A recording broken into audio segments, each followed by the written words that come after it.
Аюдың әулеті ертегі.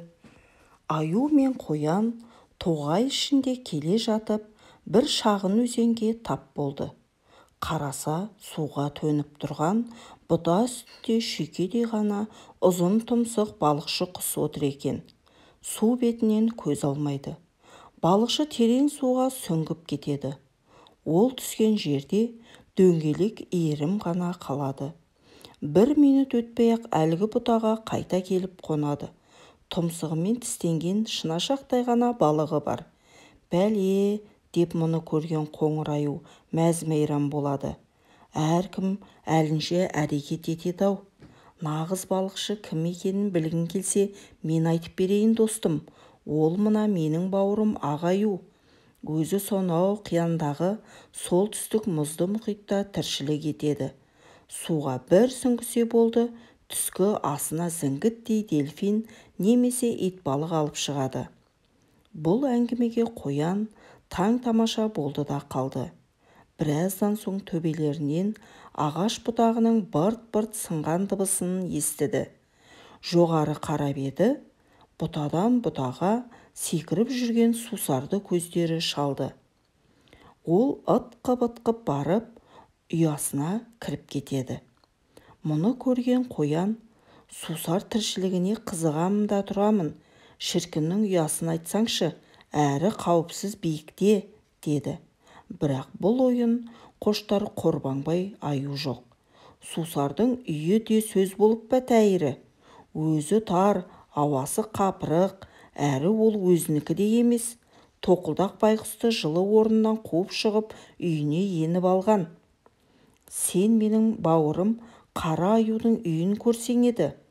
Ол өз үйін өзі жөндеп алады.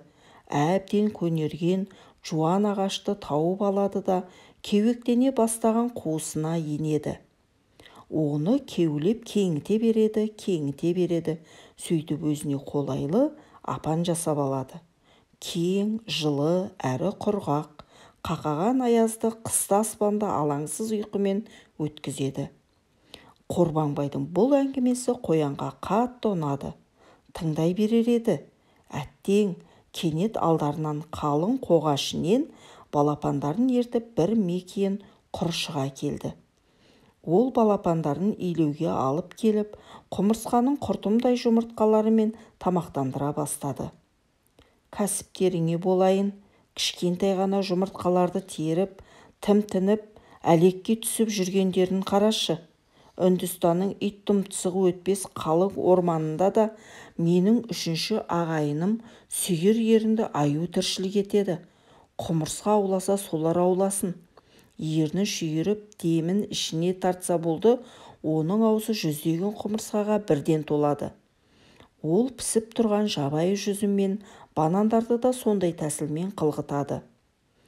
Қоянға Қорбаңбайдың үшінші ағайыны жайында айтқан әңгімесі де қатты ұнап қалды. Олар ілгері жүріп кетті. Кенет Қорбаңбай әлде бір қу бұтақты оқыс басып қалып еді, сыртырлаған шошынған ақ тиін ағашқа өрмелей жөнелді. Ол қысқамына кірісіп, саңырауқұлақ жинап жүреді. Ақ тиін бір ағаштың ту ұшар басына шығып алыпты. Ептісін қарай көр, деді қоян. Оған таң-тамаша болып.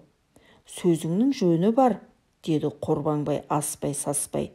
Мен секілді епсіз байқұсқа бұлай өрмелеу қайда? Дегенмен менің бамбук аюы деген туысым туралы естіп пе едің? Ағаш басына өрмелегіш деп соны айт шырақ. Оның жанында ақ тиіннің түк те емес. Бамбук аюы адам баспаған биік тау басындағы бамбукты тоғайды тіршілік етеді. Өзі сүйіп жейтін дәмді жапырақтарға жету үшін олар бамбук ағашының бойымен тік өрмелеп 30 метр биіктікке дейін көтеріледі.